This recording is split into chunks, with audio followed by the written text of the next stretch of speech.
சொத்து வரியை பொறுத்தளவு ஒரே ஒரு 10 ஆண்டு காலம் 15 ஆண்டு காலம் என்று வரியே போடாமல் திடீரென்று ஒரு இடத்துல வரி போட்டால் அவங்க மக்கள் கஷ்டப்படுவாங்கன்னு சொல்லி புதிய வழிமுறை நகராட்சித்துறை எடுத்தது. 600 சதுரடிக்கு கீழே இருக்கிற மக்களுக்கு சொத்து வரி இல்லை. 600லிருந்து 1200 சதுரடி இருக்கிறவர்களுக்கு 25% 35% என்றும், 1200லிருந்து 1800 வரை 50% என்றும், 1200லிருந்து 2400 வரை 70% 75% என்றும், பெரிய வசதி படைத்தவர்களுக்கு 100% சொத்து வரி என்று நிர்ணயம் செய்யப்பட்டது. நிர்ணயம் செய்யப்பட்ட போது ஒரேடியா 15 வருஷம் 20 வருஷத்துல நம்ம ஆண்டுக்கு 6% சொத்து வரி உயர்த்துவது என்று சட்டம் போடப்பட்டது. அதுல சில நேரங்களில் மழை பெய்கிற போது அல்லது இயற்கை பேரிடர் வருகிற போது அதை நிறுத்தி வைக்கிறது அரசாங்கத்தினுடைய பணி. அது தொடர்ந்து பல இடங்களிலே இப்படி இருக்கிறது. முதலமைச்சர் என்ன சொல்லியிருக்காரு, நிறுத்தி வச்சு அப்புறம் பாருங்கன்னு சொல்லியிருக்காங்க. அதனால ஒவ்வொரு அதிகாரிகளுக்கும் அது சொல்லப்பட்டிருக்கிறது. ஆனா இப்ப இந்த சொத்து வரியே பாத்தீங்கன்னா மின்சார வாரியம் வச்சிருக்க ஒரு லிஸ்ட் ஒரு மாதிரியா இருக்கு, மாநகராட்சியில் இருக்க பட்டியல் வந்து வேற மாதிரியா இருக்கு. மின்சார வாரியம் வச்சிருக்கிறத பத்தி தெரியாது. மாநகராட்சி பொறுத்தளவு 600 சதுரடிக்கு கீழே ஒன்று. நாளைக்கு வேணா அவங்களோட லிஸ்ட் கொடுக்குறேன். வசதி படைத்தவர்கள் தானே, வசதி இல்லாதவர்களுக்கு சொத்து வரியெல்லாம் போடல, ஏற்றல. அதான் விஷயம். இந்த சாலை பணிகள்லாம் எப்படி இருக்கு? திருச்சி மாநகரிலும் நிறைய சாலைகள் முடியாமல் இருக்கு. மழை பெஞ்சு முடிஞ்சாதான் சாலை போட முடியும். மலையில தாருக்கும் தண்ணிக்கும் எதிரி. மழை முடிந்தவுடன் அனைத்து இடங்களிலும் மாநகராட்சியிலே போது கூட முதலமைச்சர் அவர்கள் கோவைக்கு சென்ற போது கோவையில் என்ன சொன்னார், உடனடியாக 200 கோடி ரூபாய் சாலைக்காக நிதி ஒதுக்கி தந்தார்கள். பெரம்பலூர் செல்லுகிற இடமெல்லாம் சாலைக்காக பணம் ஒதுக்கப்பட்டிருக்கு, பாலங்களுக்கு பணம் ஒதுக்கப்படுகிறது.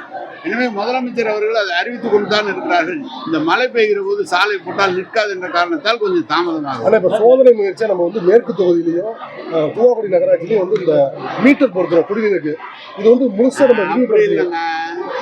அப்படி மீட்டர் பொறுத்து 2 இல்லை, 24 மணி நேரமும் தண்ணீர் தருகிற இடங்களுக்கு மீட்டர் பொருத்தி கொடுக்குறோம்.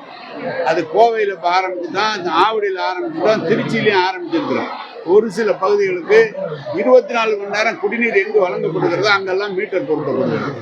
அதை விட பெரிய நிறுவனங்கள் தண்ணீர் எடுக்கிற போது அதுக்கு மீட்டர் பொருத்தப்படுகிறது. அதான் விஷயம். இப்ப திருச்சியில திண்டுக்கல் சீனிவாசன் பேசியிருக்கப்ப நாங்க கூட்டணின்னு போய் கேட்டோம்னா 20 சீட்டு கொடு, 50 கோடி கொடு, 100 கோடி கொடு அப்படின்னு கேட்கறாங்கன்னு சொல்றாரு. அது யார சொன்னாரோ அவரை கேளு. என்ன கேட்டா நான் ஒத்துக்கிட்ட வேலை சட்டம் வந்து இதுவா இருக்குன்னு சொல்லி அனைத்து தலைவரும் பண்ணிட்டு இருக்காங்க. சட்டம் ஒழுங்கு பிரச்சனை வந்து அதிகமா இருக்கு அப்படின்ற மாதிரி சார் கட்சி தலைவர் எதிர்கட்சி சொல்ற அளவுக்குலாம் இல்ல சார். நல்லா தான் இருக்குது. அவங்க ஏதாவது இப்போ தேர்தல் வருது அரசியல் பண்ணணும்னா அதுக்காக பேசுறாங்களே தவிர உண்மையா எல்லாம் நல்லாவே இருக்கு சார். நீங்களே சொல்லுங்க. நீங்களே சிரிச்சுக்கிட்டு கேக்குறீங்க. முதலமைச்சர் தேதி கேட்டிருக்கான். அது பணி முடிய போகுது. 60-70% முடிஞ்சிருக்குன்னா இருக்கு.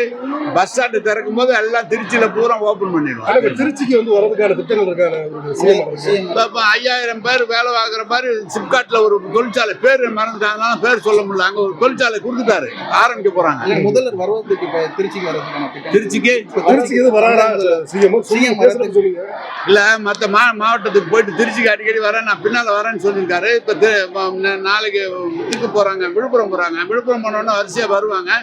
நம்ம பஸ் ஸ்டாண்டை ஒட்டி எல்லாம் நடக்கும். பஸ் ஸ்டாண்டு திறப்பதை ஒட்டி திருச்சி மாவட்டத்தில் எல்லா வேலையும் ஜனவரியில பொங்கல்ல திறக்கணுங்கிறது வேலை பார்த்துக்கிட்டு இருக்கோம். அதை நான் பார்த்துக்கிறேன். திருச்சி மாநகராட்சி பகுதியில் வீட்டுக்கு பர்மிஷன் வாங்கிட்டு வணிக வளாகம் மாத்துறாங்க. வணிக வளாகம் மாத்தினா வரி போட்டுக்குவாங்க. வீட்டுக்கு தான் வரி கம்மி, வணிக வளாகம்னா வரி கூட. அது இருந்தால் சொல்லுங்க, எங்களுக்கு வருமானம் வரும், பார்த்துக்கிறோம் நாங்க. அவனுக்கு பாதகம் செய்பவரை கண்டால் நாம் பயங்கொள்ளலாகாது பாப்பா, மோதி மிதித்து விடு பாப்பா, அவர் முகத்தில் உமிழ்ந்து விடு பாப்பா. அண்மை செய்திகளை உடனுக்குடன் தெரிந்து கொள்ள இணைந்திருங்கள் இயம்நாடு தொலைக்காட்சியுடன்.